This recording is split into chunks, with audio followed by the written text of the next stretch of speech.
the Western world jumped into the global lead when, at the turn of the 20th century, they experienced the Industrial Revolution. Hi, I'm Chris May, writer, producer, and host of This Day in Weather History, a podcast from the Weather Network in Canada, and sponsored by Tourism Ireland. Ireland is ready whenever you are. Plan your trip today. Press the green button now. On December 4th of 1952, heavy smog started to hover over London, England. The horrors it unleashed should have been a harbinger of what was already a runaway train that had no intention of slowing down. It happened on this day in weather history. The story I'm about to tell you digs so deep into the psyche of British culture that it was featured in the hit television series The Crown. The Great Smog is the central event of Season 1, Episode 4 on the popular Netflix program. In drama, there is a tendency to massage the truth with what will engage an audience.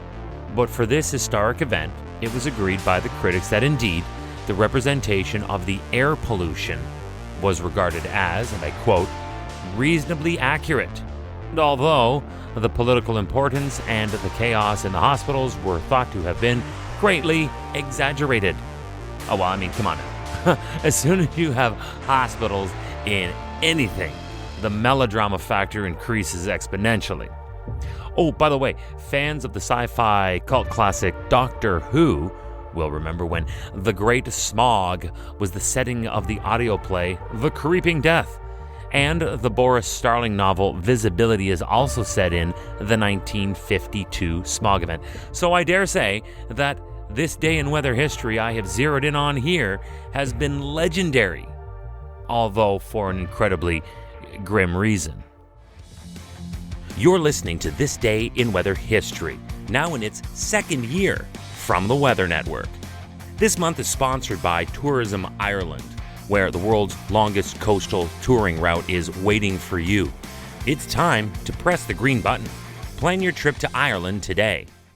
On December 4th of 1952, this day in weather history, a smog covering over the first industrialized nation on Earth began to choke out its population to death. It lasted 5 days and resulted in the deaths of a staggering 4,000 people. It was a Thursday afternoon when a high-pressure air mass stalled out over the Thames River Valley. When cold air arrived suddenly from the west, the air over London became trapped in place. The issue is made all the more problematic by the far less dense, colder temperatures. You see, this allows surface air to settle, and because it was colder out now, it led to residents burning extra coal in their furnaces for heat because it was the only resource available at that time in history. Now you have to consider the smoke, soot, and sulfur dioxide from the area's industries, plus that which is being spewed by very non-fuel efficient cars burning high-test gas at the time, I might add. We didn't have the unleaded stuff back then. Plus, the chimney stacks pumping carbon into the air mass that was not moving and just sitting over the city. This all equaled an extraordinarily heavy, toxic, deadly smog to smother the city.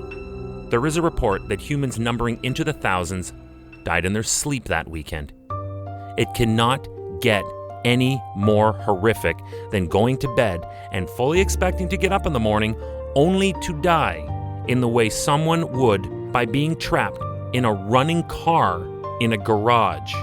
During the time that elapsed between December 4th, this day in weather history, and the 8th, London saw such a marked increase in deaths in the metropolitan area that most conservative estimates put the toll at close to 4,000 or more. Yet, some following the victims and their condition in the time that followed the disaster estimate that the smog could have been both directly and indirectly responsible for the killing of as many as 12,000 people. It is truly difficult to calculate exactly how many deaths and injuries were caused by the smog. As with heat waves, experts compare death tolls during the smog to the number of people who have died during the same period in previous years. As a matter of fact, we're seeing a very similar extrapolation of data for survey purposes today with the handling and reporting of the COVID-19 pandemic. On December 4th, 1952, an anticyclone settled over the windless London. The lack of air movement, or any wind really at all, prevented any sort of release flow, and therefore allowed an unprecedented accumulation of pollutants that just sat, and suffocated Londoners while they slept. This sad, tragic day in weather history. Tomorrow, December 5th of 2016. Imagine 1,000 millimeters of rain. That's close to 40 inches, or 3.5 feet of rain. I'll tell you all about what, when, and how that happened on this day in weather history with me, your host, Chris May, and proudly sponsored by Tourism Ireland.